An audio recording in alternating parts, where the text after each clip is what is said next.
Hello everyone. Till now in this chapter equilibrium we have done that some reactions they go to completion but some reactions they reach up till equilibrium.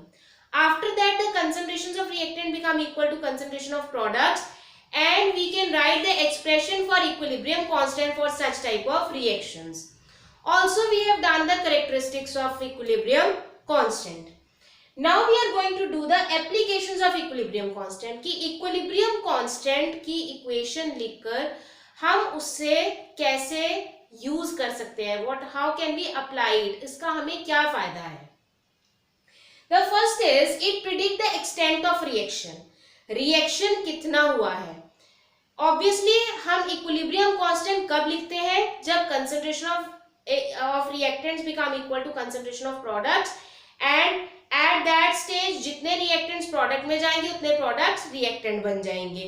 अब उसके लिए हमने एक range decide कर दी that if k is in the range of 10 to power minus 3 to 10 to power 3, अगर इतनी range हो k की 10 to power minus 3 to 10 to power 3, at that stage the concentration of reactants and products will be appreciable. Means काफी amount में reactants और products present होंगे और equilibrium condition attend होगी. लेकिन अगर k की वैल्यू 10 की पावर 3 से ज्यादा आए, on calculating the values of the concentrations which are given to us, if we calculate them, अगर उसकी वैल्यू k की वैल्यू 10 टू पावर 3 मीन्स 1000 से ज्यादा आए, this will show that products predominate at equilibrium. मतलब इक्विलिब्रियम पे products की concentration ज्यादा होगी. इसे याद रखने के लिए कि 10 टू पावर 3 से ज्यादा होगी तो प्रोडक्ट्स प्रीडोमिनेट करेंगे. हम इक्विलिब्रियम कांस्टेंट की कंसंट्रेशन के लिए जब एक्सप्रेशन लिखते हैं Kc, तो हमने रिएक्शन लिखा था कि if A and B are reacting to give C and D, इसके एक्सप्रेशन में हम लिखते थे concentration of C and D by concentration of A into concentration of B. If the value of Kc is more than 10 to power 3, तो this is directly proportional to this is inversely proportional to this. Means अगर इसकी value ज्यादा आएगी, which will show that the product of these two will be more. ये more है तो means it will show that products they are more in concentration at equilibrium. And on the opposite hand, if the value of K is less than 10 to power minus 3, then reactants will predominate. इसका मतलब reaction forward direction में ज्यादा proceed नहीं किया, products की concentration ज्यादा नहीं है. किसकी कंसंट्रेशन ज्यादा होगी, रिएक्टेंट्स की concentration at that stage will be more. So in this way the first application of equilibrium constant is that it will help to predict the extent of reaction की reaction कितना हुआ. Reaction reactants से product side में ज्यादा proceed हुआ, कम proceed हुआ या equal proceed हुआ. अगर range 10 to power minus 3 to 10 to power 3 है, then the concentrations they are appreciable. If more than 10 to power 3 the value of K is more than 10 to power 3, then the concentration of products will be more. If less than 10 to power minus 3, then the concentration of products will be less and reactants will be more.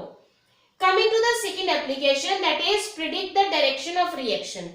अब हम ये भी पता लगा सकते हैं कि reaction किस डायरेक्शन में प्रोसीड करेगा. जैसे फॉर द रिएक्शन हम ये पता करने के लिए कि रिएक्शन किस डायरेक्शन में प्रोसीड करेगा, we find the reaction quotient. A little bit of this was discussed in thermodynamics also कि हम रिएक्शन कोशेंट रिएक्शन की किसी भी स्टेज पर निकाल सकते हैं. There also we have discussed that equilibrium constant is the constant value which is calculated when the reaction have achieved equilibrium. But reaction quotient is calculated at any stage of the reaction. किसी भी stage पर हम reaction quotient निकाल सकते हैं. The expression for the reaction quotient is the same like that of equilibrium constant. Q is equal to concentration of C to power C, concentration of D to power D by concentration of A to power A, concentration of B to power B. The expression is the same like that of Kc. Kc की तरह ही इसका expression है, but the difference is that for Kc we'll write the concentrations here which are at equilibrium, जो हमें equilibrium पे मिली हैं, but Q हम QC कब निकालेंगे, हम किसी भी मोमेंट पर निकाल सकते हैं। अब उस टाइम पर जितनी जितनी concentrations A, B, C and D की होंगी अकॉर्डिंगली हम उससे QC कैलकुलेट करेंगे। QC को हम KC से कंपेयर करेंगे। By that comparison we can come to know that whether the reaction will proceed in the forward direction or in the backward direction. How is it? अब अगर हमें किसी भी रिएक्शन में किसी स्टेज पर रिएक्टेंट्स और प्रोडक्ट्स की कंसंट्रेशंस गिवन है, उसके लिए हम QC कैलकुलेट करेंगे by applying this formula. Then on calculating QC, then we compare it with KC which is given to us. हमें अगर डायरेक्शन निकालनी है तो उसके लिए हमें क्वेश्चन में मेंशन होगा कि KC इस रिएक्शन के लिए कितना है। हम QC कैलकुलेट करके उसे KC से कंपेयर करेंगे and by comparing it we can come to know that whether the reaction will proceed in the forward direction or in the backward direction or it has reached the equilibrium. जैसे अगर QC की value हमने calculate की और KC की value हमें given थी, हमने कंपेयर किया और QC की वैल्यू KC से ज्यादा है। अगर QC की वैल्यू ज्यादा है means the reaction will proceed from right to left. Right to left means इस डायरेक्शन में, बैकवर्ड डायरेक्शन में। द रीजन बीइंग हमने ये किया कि इक्विलिब्रियम में जब रिएक्शन में अगर रिएक्टेंट्स की कंसंट्रेशन ज्यादा है तो वो प्रोडक्ट्स की साइड में प्रोसीड करेगा, अगर प्रोडक्ट्स की कंसंट्रेशन ज्यादा है तो वो रिएक्टेंट्स की साइड में प्रोसीड करेगा। Value of QC if more than KC, तो वो क्या शो कर रहा है कि इसकी कंसंट्रेशन ज्यादा हो गई, क्योंकि it is directly proportional to this, inversely proportional to this.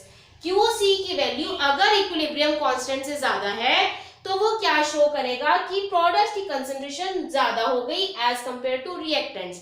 अगर प्रोडक्ट्स की कंसंट्रेशन ज्यादा है तो इक्विलिब्रियम को मेंटेन रखने के लिए reaction will proceed in the backward direction.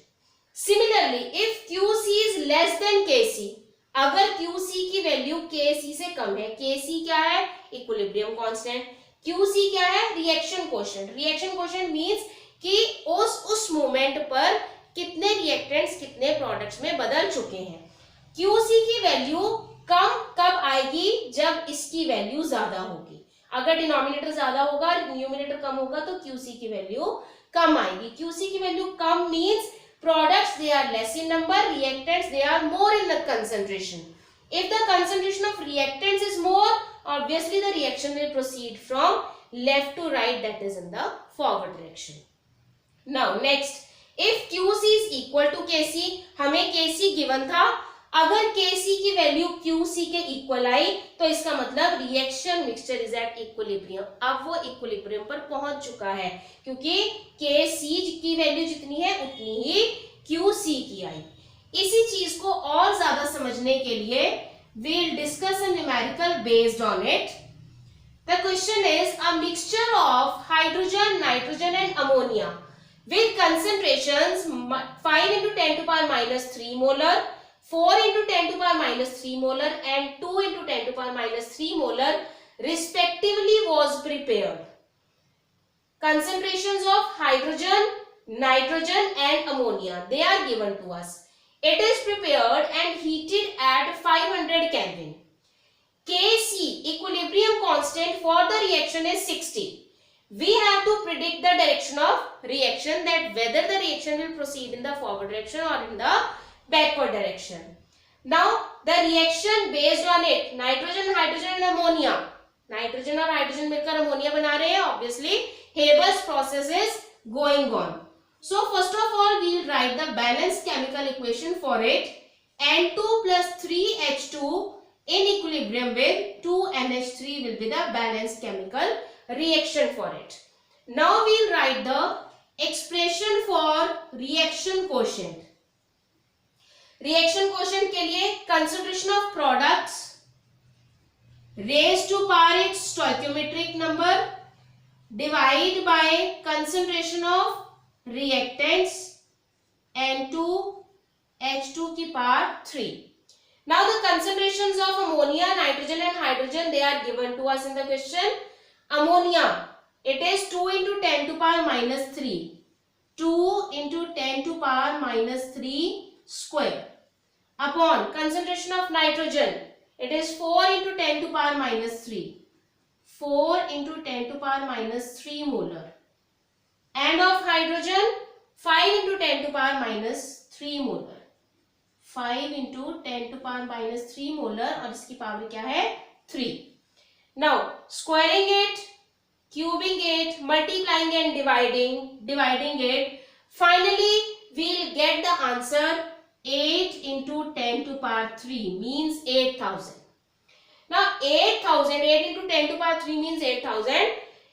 QC is 8,000, KC is 60 only. It is given to us that KC is 60 only. Now QC is greater than KC. इसका मतलब products की concentration ज़्यादा है as compared to reactants, means the reaction will proceed from right to left. अगर हम reaction लिखते हैं तो right से left की तरफ जाएगी क्योंकि concentration of react products is more as compared to reactants, and to achieve equilibrium the reaction will proceed from right to left. Now next application of equilibrium constant is it helps to calculate the equilibrium concentration. Equilibrium constant की value अगर हमें given है and we have to find the equilibrium concentration of reactants as well as products, then that we can also find. For this, first of all, the simple question is Kc for the Haber's process is 6 into 10 to power minus 2. Kc हमें equilibrium constant की value given है. If concentration of hydrogen is this and concentration of ammonia is this, we have to calculate the concentration of nitrogen at equilibrium. Now, first of all, we'll write the Haber's process equation. Balanced chemical equation for it is N2 plus 3H2 is in equilibrium with 2NH3. Now, Kc is given to us. Expression for Kc is concentration of NH3 की power 2 upon concentration of N2 into concentration of H2 की power 3. Now here Kc is given to us 6 into 10 to power minus 2. NH3 की concentration given है 0.06 की power 2. Concentration of N2 we have to find. Concentration of H2 is also given to us 0.25 की power 2. Now on cross multiplying it and on solving it, finally the concentration of N2 can be calculated from this equation. That is 3.84 molar will be the equilibrium concentration of nitrogen here. This is the simple way. If simple equation is given to us, Kc is given to us. हमें सिर्फ Kc given थी, ये दो concentrations given थी, हमने third concentration find कर ली. But if the reaction is not that much simple, only the initial concentrations they are given. Like that in this question, Kc for the reaction. This is the reaction. Kc again is given, that is 4.24. Calculate the equilibrium concentration of each means each reactant and product.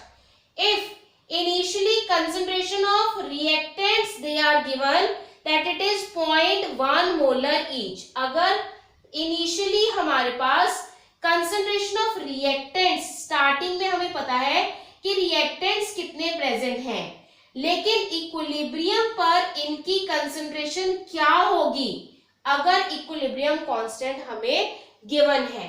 In that case, how to find the equilibrium concentration of each of these, that is all of them, the reactants as well as the products, कि जब equilibrium attain हो गया उस वक्त उनकी concentration क्या होगी. For that we have to adopt some steps. The first step is write the balanced chemical equation for the reaction. It is already balanced here. So balanced chemical equation is given to us. Next is under the equation set up a table, उस table में हम क्या लिखेंगे? First point in the table is initial concentration of the partial pressure, initial concentration और the partial pressure of each species. अगर gaseous state में हो रहा है और हमें पार्शियल प्रेशर गिवन है तो हम पार्शियल प्रेशर लिख देंगे, अगर कंसंट्रेशन गिवन है तो हम उनकी कंसंट्रेशन लिख देंगे। The first step is to write the balance chemical equation. CO plus H2O give rise to CO2 plus H2. This is the balanced chemical equation which was given to us. Next is initial concentration. Initial concentration is given to us. Initially concentration of CO and H2O is 0.1 molar each. Means initial concentration is 0.1 of CO as well as 0.1 of H2O. Then change in concentration on going to equilibrium, जब ये equilibrium पर पहुंच गया तब इसमें क्या change आया और उस टाइम पर इक्विलिब्रियम कंसंट्रेशन से क्या हो गई। Now when it is reached to equilibrium, जब इक्विलिब्रियम पे पहुंचेगा, इनिशियली ये दोनों थे, जब ये दोनों रिएक्ट किए तब ये कंसंट्रेशन जीरो थी। इनिशियली दे वर 0.1 0.1 और क्योंकि ये बने नहीं थे इसलिए इनकी कंसंट्रेशन जीरो है। जब ये इक्विलिब्रियम पे पहुंच गए तो सपोज इनकी कंसंट्रेशन जो रिएक्शन होने के बाद बनी वो हमने सपोज कर ली x। आफ्टर सपोजिंग इट, यहां से अगर ये x बने हैं तो ये x कंज्यूम भी हो गए, इसका मतलब 0.1 minus x will be the concentration of CO and 0.1 minus x concentration will be of H2O। क्योंकि ये दोनों x मोल्स रिएक्ट किए तो ये XX मोल बन गए, लेकिन इधर से x मोल कम हो गए। Now the next step is right the expression for equilibrium constant. Equilibrium constant is Kc। Kc is the concentration of CO2 into concentration of H2 upon concentration of CO into concentration of H2O. Concentration at equilibrium, we have written here by putting up the value x 0.1 minus x 0.1 minus x and Kc is given to us, that is 4.24. By substituting all the values of these x 0.1 minus x 0.1 minus x and Kc, that is 4.24, जब हम इन सबको इसमें substitute करके calculate करेंगे, finally from there we'll get the value of x from there. So on solving it we'll get the value of x. अब x की value किसके लिए आएगी? CO2 और H2 के लिए। तो CO2 और H2 के लिए इक्विलिब्रियम पे कंसंट्रेशन क्या होगी? 0.067 मोलर। वैसे जब आप इसे सॉल्व करेंगे तो आपको दो वैल्यूज मिलेंगी, लेकिन उसमें से एक वैल्यू को हम निग्लेक्ट करेंगे। द रीजन बीइंग कि अगर हम उस वैल्यू को यूज करें तो वो इनिशियल कंसंट्रेशन को भी एक्सीड कर जाएगी। तो in that case if such conditions are there that you will get two answers. जैसे आप मैथमेटिक्स में आपको x की दो वैल्यूज मिलती थी तो आप उसमें से एक वैल्यू को कहीं आप दो वैल्यूज यूज कर सकते हैं, कहीं आपको एक वैल्यू निग्लेक्ट करनी पड़ती है। तो अकॉर्डिंगली हम यहाँ x की हमें दो वैल्यूज मिलेंगी, but we have to neglect the second one. On solving you will come to know that the second value if we take it then the answer will exceed the initial concentration. तो ऐसा तो नहीं हो सकता कि equilibrium पे concentration obviously initial concentration से कम ही होगी, क्योंकि कुछ तो रिएक्टेंट्स होंगे ही, तो प्रोडक्ट की कंसंट्रेशन x की वैल्यू उससे एक्सीड नहीं हो सकती। सो कंपेयरिंग द टू वैल्यूज, जो इनिशियल कंसंट्रेशन से कम होगी that will be the value of the concentration of the products at equilibrium. Now the answer you will get is 0.067 molar for the concentrations of CO2 and H2.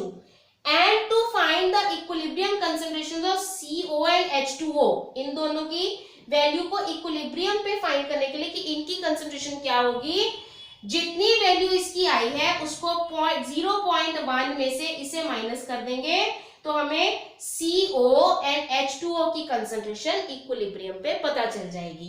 And the answer you will get on solving it will be 0.033 molar. So in this way by applying the equation of equilibrium constant we can find the equilibrium concentrations. अगर वो हमें सबकी दी हुई है और किसी एक की निकालनी है, जैसे इसमें निकालनी थी, तो वो भी हम निकाल सकते हैं. और अगर हमें इनिशियल कंसंट्रेशन गिवन है इक्विलिब्रियम पे, रिएक्टेंट्स प्रोडक्ट किसी की भी कंसंट्रेशन नहीं गिवन, तो वो भी हम निकाल सकते हैं. इन द प्रीवियस वीडियो हमने एक क्वेश्चन भी किया था कि अगर हमें इक्विलिब्रियम कांस्टेंट का एक्सप्रेशन गिवन है, तो इस इक्विलिब्रियम कांस्टेंट के एक्सप्रेशन से हम बैलेंस्ड केमिकल इक्वेशन भी बना सकते हैं. सपोज हमें इक्विलिब्रियम कांस्टेंट का एक्सप्रेशन गिवन है, साथ में हमें उसकी वैल्यू गिवन है, लेकिन हमें ये इक्वेशन ना गिवन होती तो हम इस एक्सप्रेशन से पहले इसकी ये बैलेंस्ड केमिकल इक्वेशन भी निकाल सकते थे.